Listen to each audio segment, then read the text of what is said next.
Hey guys, it's Roxy with Roxie's Broadway Breakdown. Welcome back to my channel where it's always about musical theater. And today I want to get into my favorite musical numbers from musicals.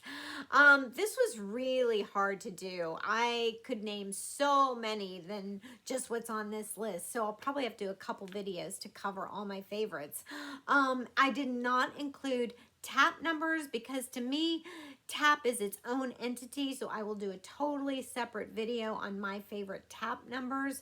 But let's get into this list. All right, starting out with number 10 from Legally Blonde, choreographed by Jerry Mitchell. And it's the number Whipped into Shape. Now, when I first saw this, I was blown away because it's done by the character Brooke and the ensemble, and to do this 8 shows a week, oh my goodness, because not only do you have to be a great dancer, but you have to be really in shape to do Whipped into Shape because it utilizes jump ropes in the choreography, and she's singing, and I'm like, holy cow, how are they doing this? Because I mean, the mix of dance and jump roping and singing, it's like you have to be quite a dancer with quite a bit of stamina. I mean, to be a dancer, it does take stamina, but this number to me was extra difficult and extra technical. And if you miss even a beat with these jump ropes, you're in trouble. So this number to me was extra tricky. So I put this number more on the list just for its technical aspects and its trickiness and difficulty. So, next, Brotherhood of Men from How to Succeed in Business, choreographed by Rob Ashford in the revival with Daniel Radcliffe. When I first saw him perform this on the Tonys, I was like, wow, I had no idea Daniel Radcliffe was this talented because he kept up with the best of them. But I love this number because it was one of those numbers that kept building and building and building. By the time they are at the end of this number and they're all in a wedge position and they're all in unison, and it's just a fun number, and it's one of those that you're like, oh yes, it's everything a musical theater number should be. So I absolutely loved it, and applause to him for keeping up with the best of those dancers. All right, from Fiddler on the Roof, choreographed by Jerome Robbins, the bottle dance. If you've never seen Fiddler on the Roof, this takes place at the wedding where the men are dancing for the bride and groom, and they're trying to balance the wine bottle on top of their hats. It's a really tedious dance, and if you're in the show every night, you're just thinking, oh my gosh, you know, is this going to be the night where somebody drops the bottle? If you're in the audience, you're like holding your breath thinking, oh my gosh, are they going to drop the bottle? I've choreographed the show and I'm like, don't drop that bottle. But anyway, it's a very exciting number to watch if you've never watched it. All right, from Crazy for You, choreographed by Susan Stroman, Slap That Bass. Crazy for You is based around Gershwin music, and I think I love all the numbers from Crazy for You. She was just, this was one of her best, I think. But Slap That Bass was so beautifully choreographed because she silhouettes the dancers in this lighting, and it's just visually stunning. And the girls are the bass, the instrument that the boys play, and you just really get the idea that they're playing basses, and it's a really clever number, and I just love that from Crazy for You. All right, from Chicago, that Mr. Fosse himself choreographed.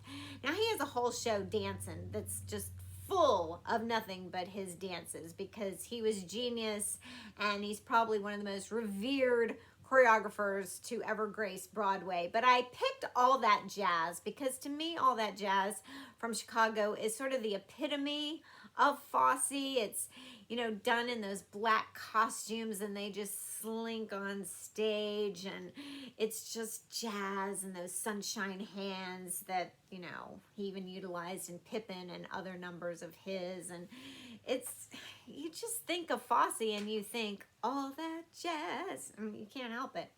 All right, from Newsies, it was choreographed by Christopher Gattelli. It Seize the Day. And I think Christopher Gattelli was true genius with Newsies. Not only did he utilize like every genre there is: ballet, tap, jazz, musical theater, acro. But Seize the Day is so exciting. They're using those newspapers that they slip and slide on, and it, so that was just a clever prop. Obviously, I mean, they're newsies, but to use newspaper, I was just really inventive. And they're doing, the last guy at the end is doing those incredible, pirouettes and on newspaper, which is already hard. And I don't know. And every time I see Newsies, I'm like, not only do you have to be a triple threat, singer, dancer, actor, but you have to be so well versed in all kinds of dance. So I'm like, where are they getting all these men that, for all these different casts, Broadway tours, regional companies that can do all these kind of dances? It's just, to cast that show is truly hard. All right, from Cats, it was originally choreographed by Gillian Lynn. The Jellicle Ball. I love the Jellicle Ball because obviously Cats is pretty much the whole show is dance. But the Jellicle Ball, to me, it has such a nice crescendo and builds. And this is a dancer's delight because you can really perform it. And that, I mean, that you can just feel the music and really get into your character. And it's grueling, it's very tiring, but you can just perform it and feel the music and love it. And yes, it's technically difficult, but there are some numbers that are so technically difficult that you really just have to think and concentrate, and you can't really enjoy the music. But this is one that you can just have fun with and enjoy the music and perform it. There's another one on my list. It's not like that. It's so technically difficult. You just like got to concentrate and just do it. All right. The next one, Cool, from West Side Story. This is actually my favorite one. I didn't put it as number one, but this is actually my favorite one, choreographed by Jerome Robbins. In the show, it's done before the Rumble, and Officer Krupke is done after the Rumble. But in the 1960s, I think 64 is when the original movie was done.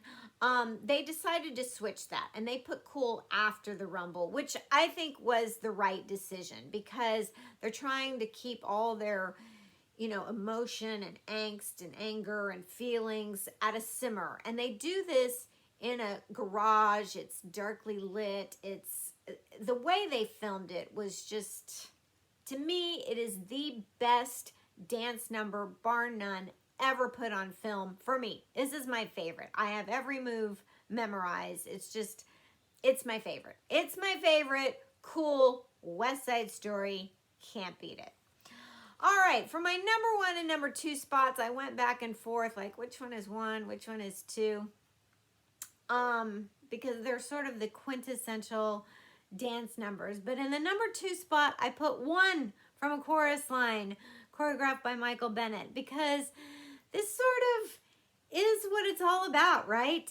Dancers and their shiny gold sparkly costumes coming out. In the end, we're all doing the kick line, and it's all about being one. And, that sort of is what you think of as a dancer on Broadway. But in the number one spot, I had to put the Audition piece from a chorus line. God, I hope I get it. Because even if you're not in musical theater, like, this just sort of is the number that's known out there. Like, everybody just kind of knows the da-na-na-na-na-na-na-na-na-na. It's very famous music. It's very iconic. And if you are in musical theater, it's sort of the rite of passage to learn that number. Like, everybody wants to learn that number. It's an excruciatingly piece to get through. It's very, very demanding. It's very difficult technically. It's one of those you never really get to perform. You don't really ever get to have fun with, because no matter how many times you do it, it's so fast and it's so hard that you just have to get through it. It's just very demanding technically, and it is supposed to be an audition piece. So it's not like, oh yeah, I'm having fun at my audition. You just got to get through it. But you know, Mr. Bennett, when he came up with that choreography, wow, wow, wow, he wasn't kidding around. So I had to put that in my #1 spot. So there you go. God, I hope I get it. And when you learn that number, it's like, God, I hope I get this. So there you go. There are my 10 favorite numbers from musicals, but there are many more. So I hope you like that. If you have favorite numbers, please let me know in the comments below what some of your favorite dance numbers are from musicals. Anyway, there you go. Don't forget to click and subscribe, and I'll see you in my next.